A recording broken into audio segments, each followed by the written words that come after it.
ایمانن ایمان کے ساتھ، و احتسابن اور نیکی کی امید سے، غفر لہ ما تقدم من ذنبہ، اللہ تعالیٰ اس کے تمام گناہوں کو معاف کر دے گا۔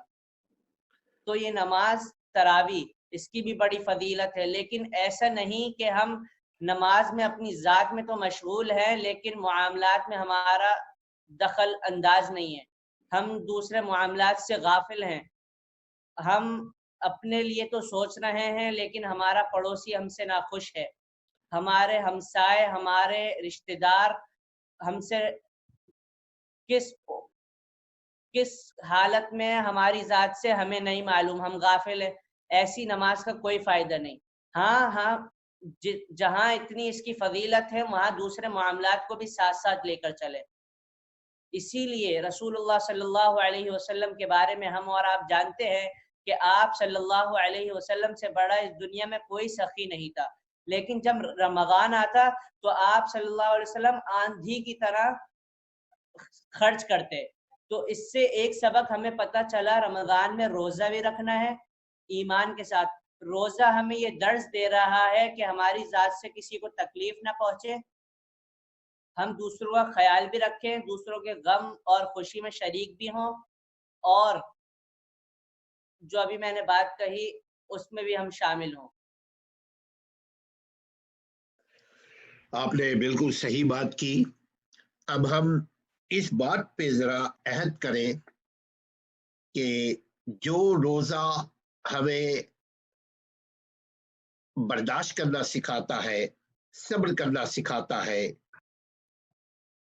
لوگوں کے غم کو اپنے دل سے احساس کرنا سکھاتا ہے، کہ جب ہم بھوکے پیاسے رہتے ہیں تو دوسروں کی بھوک پیاس کا ہمیں احساس دلاتا ہے۔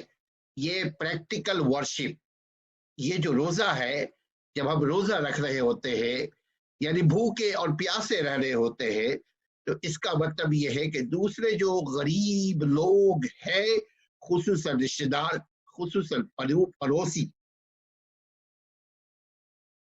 ہم ان کا خیال رکھیں۔ اس سلسلے میں آگے بات کیجیے۔ جس طرح آپ نے پڑوسیوں کا خیال رکھے، اس کے بارے میں حدیث ہے، ابو ہریرہ رضی اللہ عنہ راوی ہے، رسول اللہ صلی اللہ علیہ وسلم نے فرمایا، میری اور آپ کی اور تمام مسلمانوں کی یہ خواہش ہے کہ ہمیں جنت مل جائے، ہم سے اللہ راضی ہو جائے، لیکن اللہ تعالیٰ نے اس کے کچھ اصول اور اسباب ہمیں بتا دیے کہ اس راہ پر چلو گے تو یہ مل سکتا ہے، تو اس کے لیے کچھ ہمیں کام کرنے پڑیں گے، اگر ہم اس کو انجام دیں گے تو انشاءاللہ کامیابی ہمارا مقدر بنے گی۔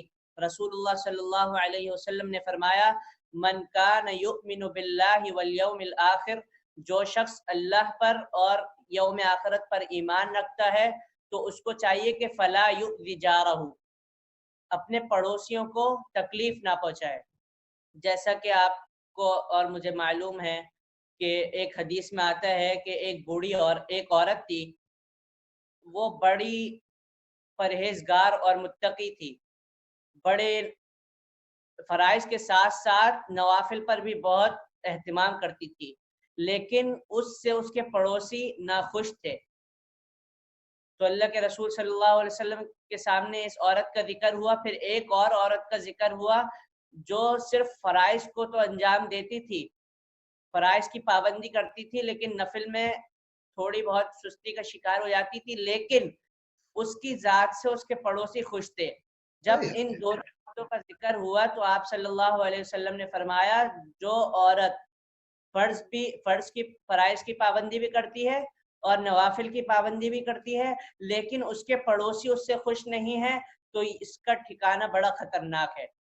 لیکن جو عورت فرائض کی پابندی کرتی ہے، نوافل کی پابندی اتنی نہیں کر سکتی، لیکن اس سے اس کے پڑوسی خوش ہے تو اس کے لیے انشاءاللہ ٹھکانہ اچھا ہے۔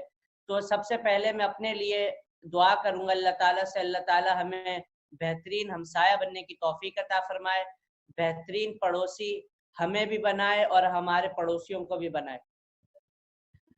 اور دوسری اسی کے آگے اللہ کے رسول صلی اللہ علیہ وسلم نے فرمایا، من کان یؤمن باللہ والیوم الآخر، جو شخص اللہ پر اور یوم آخرت کے دن پر ایمان رکھتا ہے، یقین رکھتا ہے، اعتماد ہے، بھروسہ ہے، توکل ہے، تو اس کو چاہیے کہ فَلْيُكْرِمْ ضَيْفَهُ، اپنے مہمان کی عزت کرے۔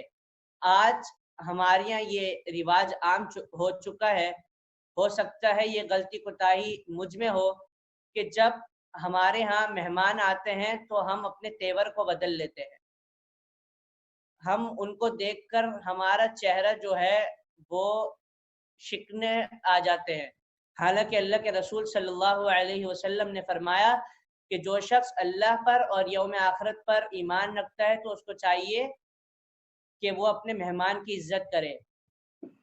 مہمان ہو سکتا ہے وہ ہمارا رشتہ دار ہو، وہ پڑوسی ہو، کوئی بھی ہو سکتا ہے، تو ہمیں اپنے پڑوسیوں کے ساتھ اچھا برتاؤ کرنا چاہیے، مہمان کے ساتھ اچھا سلوک کرنا چاہیے۔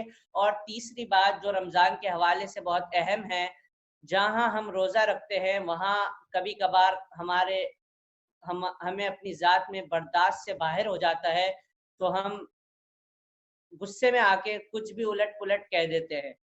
تو آگے اللہ کے رسول صلی اللہ علیہ وسلم نے فرمایا من کان یؤمن باللہ والیوم الآخر، جو شخص اللہ اور آخرت کے دن پر ایمان رکھتا ہے، فلیقل خیرا او لیسکت، اس کو چاہیے کہ اچھی بات کہے یا خاموش رہے۔ تو ہمیں انشاءاللہ یہ کام بھی اپنی زندگی میں رمضان سے پہلے تیاری کرنی ہے، یہ ذہن بنانا ہے، اور عملی طور پر بھی ہمیں تیاری کرنی ہے کہ انشاءاللہ ہم آج سے انشاءاللہ اس رمضان سے پہلے رمضان میں ہم اپنے پڑوسیوں کا بھی خیال رکھیں گے، ہم اپنے مہمانوں کی بھی عزت کریں گے، اور ہم اچھی بات کہیں گے۔ اگر اچھی بات نہیں کہہ سکتے تو اللہ ہمیں توفیق دے کہ ہم خاموش رہیں، تاکہ ہماری ذات سے کسی کو تکلیف نہ پہنچے۔ سبحان اللہ، بہت اچھی بات کی۔ ایک بات مجھے اور یاد آ گئی کہ جو ہی رمضان شروع ہوتا ہے، ہم ناظرین ہم سب جانتے ہیں، خصوصاً تاجر برادری، وہ یہ کہتے ہیں کہ 2 روزہ، 1 روزہ، 5 روزہ، 4 روزہ، 10 روزہ، شبیلہ ہم تراویح کر لیں، قرآن سن لیں، اس کے بعد فارغ۔ اس سلسلے میں کیا بتاتے ہیں، کیا کہتے ہیں آپ؟ بالکل، آپ نے بہت اچھا سوال کیا کہ جو ہمارا المیہ یہ ہے کہ ہم جو ہے وہ رمضان جیسے مہینے میں 11 مہینے تو ہم نے تجارت کی ہے، لیکن رمضان میں ہم اگر دیکھا جائے، چاہے وہ میں ہوں، میں اپنی ذات کی بات کروں کہ میں چاہوں گا کہ رمضان میں زیادہ سے زیادہ بلکہ مسلمان کو لوٹا جائے، کیونکہ اللہ تعالیٰ نے اس مہینے میں اتنی برکت دی ہے، ہر قسم کے فروٹس، ہر قسم کی چیز اللہ تعالیٰ نے ہمارے لیے مہیا کی ہے، لیکن ہم اس کو دوسروں تک پہنچانے کے لیے اپنی ذات سے تکلیف کا باعث بنتے ہیں۔ اگر ایک چیز وہ مارکیٹ سے سستی آ رہی ہے، ہم اس کو ڈبل دام کر کے آگے بیچتے ہیں تاکہ میری جیب میں نوٹ زیادہ ہو جائیں، حالانکہ اللہ کے رسول صلی اللہ علیہ وسلم نے فرمایا اصل تجارت میں برکت ہے۔ ہم نے یہ سمجھا ہی نہیں کہ تجارت میں نوٹ اچھی بات ہے، نوٹ کمانا آپ صلی اللہ علیہ وسلم نے تعلیم دی ہے، بالکل اچھا، ہمارے آدھے سے زیادہ کام نوٹ سے ہی ہوتے ہیں، لیکن جائز طریقے سے ہم کمائیں۔ جہاں ہم یہ نوٹ کما رہے ہیں، جہاں ہم تجارت کر رہے ہیں، جہاں ہم اپنے گھر والوں کے لیے سوچ رہے ہیں، وہیں ہم اپنے گھر والوں کی طرح دوسروں کے لیے سوچیں کہ جس طرح ہمارے لیے مشکلات کا باعث نہ بنے کوئی چیز خریدنے میں، تو ان مسلمانوں کو بھی، بلکہ سننے میں آتا ہے کہ بعض ممالک میں صرف مسلمانوں کے خاطر رمضان میں کچھ اشیاء کو سستا کر دیا جاتا ہے، تو ماشاءاللہ سے ان لوگوں کو اتنی اہمیت مسلمانوں کے بارے میں اتنی فکر اور سوچ ہے، اللہ پاک ان کو جزائے خیر دے۔ اور آپ نے یہ جو بات کری تراویح کی، قیام اللیل کی، شبینہ کی، تو یہ اصل اللہ تعالیٰ نے ویسے تو روزانہ ہی تہجد پڑھے بندہ، نوافل کا اہتمام کرے، قرآن مجید کی تلاوت کرے، نماز، یہ ہمیں اسلام سکھاتا ہے، لیکن اس مہینے میں اللہ تعالیٰ نے قرآن نازل کیا. قرآن کی ایسی فضیلت ہے کہ صحابہ کرام بلکہ ایک ایک عشرے میں پورا قرآن مکمل کر لیا کرتے تھے. تو اسی لیے قرآن مجید کو اس مہینے میں پڑھا جائے, سنا جائے اور سمجھا جائے. سب سے بڑی بات سورۃ القمر میں اللہ تعالیٰ نے فرمایا وَلَقَدْ يَسَّرْنَا الْقُرْآنَ لِلذِّكْرِ فَهَلْ مِن مُدَّكِرٍ, البتہ تحقیق ہم نے آسان کر دیا ہے قرآن کو ذکر کے لیے, نصیحت کے لیے, سمجھنے کے لیے. پھر اللہ تعالیٰ نے آگے خود سوال کیا فَهَلْ مِن مُدَّكِرٍ, کیا کوئی ہے جو اس نصیحت کو حاصل کرے, سمجھے. لیکن آج انتہائی افسوس کے ساتھ ہم نے اس کو خود مشکل بنا دیا ہے. ہم چاہتے نہیں ہیں کہ اس کو پڑھیں اور اس پر عمل کریں, کیونکہ اس پر عمل کرنا ہمیں مشکل لگتا ہے. ہمارے جو معاملات ہیں وہ سدھر جائیں گے, ہم جھوٹ نہیں بول سکتے, پھر ہم تجارت میں 2 نمبری نہیں کر سکتے.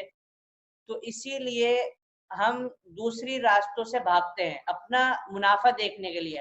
حالانکہ جو منافع, جو پروفٹ ہے, وہ سب سے زیادہ اسلام بہتر جانتا ہے ہمارے لیے کہ ہمارے لیے کون سا منافع زیادہ بہتر ہے. تو ہم اسلام کے بتائے ہوئے اصول کو اپنائیں گے تو انشاءاللہ ہم ضرور کامیاب ہوں گے. تو یہ پیغام بھی ہم دینا چاہیں گے کہ قرآن کو سب سے پہلے میں اپنے آپ کو اور اپنے گھر والوں کے لیے کہ قرآن کو میں انشاءاللہ اس رمضان سے پڑھوں گا اور سمجھوں گا اور اس کو پوری دنیا تک عام کروں گا. ماشاءاللہ ماشاءاللہ. ناظرین, بات یہ سمجھ میں آتی ہے کہ کوانٹیٹی کے ساتھ ساتھ کوالٹی چاہیے ہمیں. دراصل کوانٹیٹی برکت نہیں ہوتی, اس کی کوالٹی برکت ہوتی ہے. اگر تاجر برادران میں خصوصاً چونکہ رمضان آتے ہی چیزیں اتنی مہنگی کر دیتے ہیں کہ عام لوگوں کی طاقت خرید ختم ہو جاتی ہے. غریب لوگ تصور نہیں کر سکتے,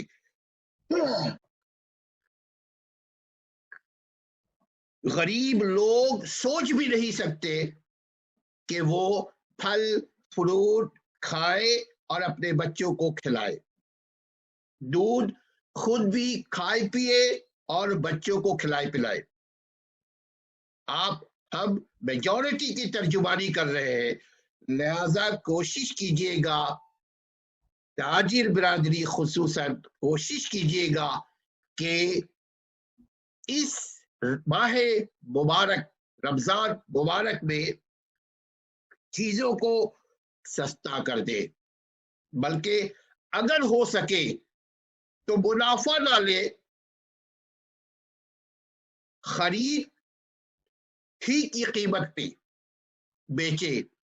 پھر دیکھیے گا کیسے برکت ہوتی ہے. برکت کو جو میں سمجھ پا رہا ہوں, برکت کا مطلب یہ ہے اس پیسے سے کھایا ہوا رزق, حاصل کیا ہوا رزق, کھایا ہوا اناج وہ شفا کا ذریعہ بنے گا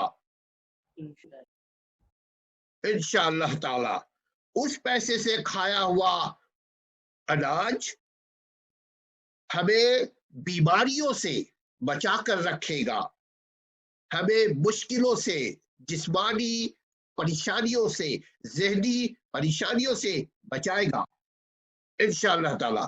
تو برکت پہ دھیان دیں, کوالٹی پہ دھیان دیں, کوانٹیٹی بعد میں کرتے رہنا. میں تو کہتا ہوں اگر ہمیشہ کوالٹی پہ ہم آرام خیال رکھیں گے تو ہماری زندگی آسان ہو جائے گی, ہم بیماریوں سے بچ جائیں گے, ہم پریشانیوں سے بچ جائیں گے.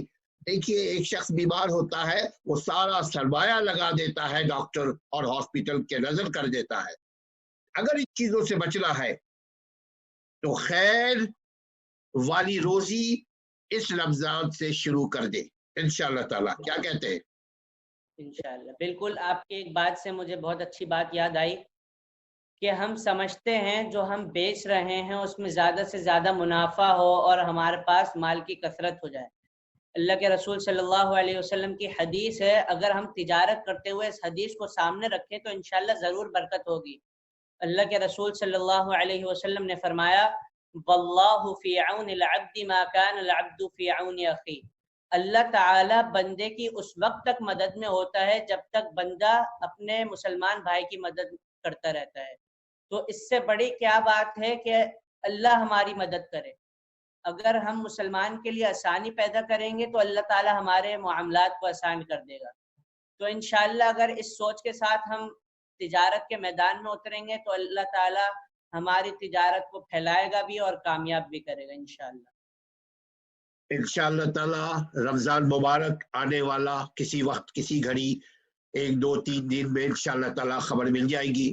سنا ہے جمعرات یا جمعے کو سعودی عرب میں رمضان کا اعلان، چاند کا اعلان ہو جائے گا انشاءاللہ تعالی۔ آخری دعائیہ کلمات کے ساتھ علی اجازت لے لیجیے۔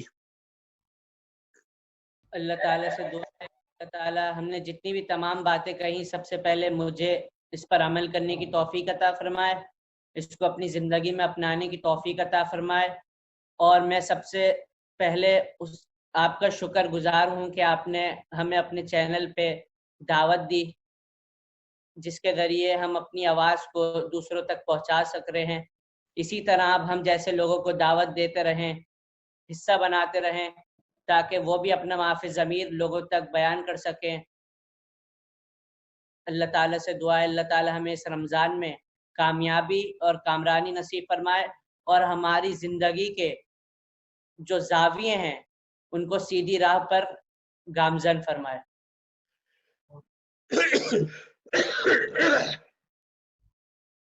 آمین یا رب العالمین۔ سامعین، اگر آپ بھی اس سلسلے میں کوئی بات چیت کرنا چاہتے ہیں ضرور آپ اپنے خیالات سے آگاہ کیجیے گا۔ کیا رمضان میں چیزوں کو سستا کرنا چاہیے؟ کیا رمضان خالی ذاتی عبادت کا نام ہے یا اپنے بھائیوں کا خیال رکھنے کا بھی نام ہے؟ اگر اب تک آپ نے چینل کو سبسکرائب نہیں کیا تو سبسکرائب کر لیجئے۔ سبسکرائب کرنے سے جو فائدہ ہوگا وہ یہ ہے کہ ہماری بھی حوصلہ افزائی ہوگی، ہم دل لگا کر کام کر پائیں گے، اور آپ بھی آپ تک بھی ہماری ویڈیو ملتی رہے گی، آپ بھی دیکھتے رہیں گے۔ ہماری تمام کاوشیں جو ہے وہ آپ اور ہم آپس میں جڑنے پہ ہم لگا رہے ہیں انشاءاللہ تعالی۔ اللہ ہمیں ہمارے دلوں کو جوڑ دے، اللہ ہمارے جسموں کو ہر قسم کی پریشانیوں سے بچائے، اللہ ہماری روح کی حفاظت فرمائے۔ اللہ یہ جو کرونا وائرس ہے یہ رمضان میں ختم ہونے کا، رمضان کی عبادتوں کے طفیل ختم ہونے کا یہ سبب بنا دے۔ اپنا اور اپنے گھر والوں کا، اپنے رشتہ داروں کا، گھر اور محلے والوں کا، اور خصوصاً پڑوسیوں کا خاص خیال رکھیے گا۔ السلام علیکم ورحمۃ اللہ۔ وعلیکم السلام ورحمۃ اللہ وبرکاتہ۔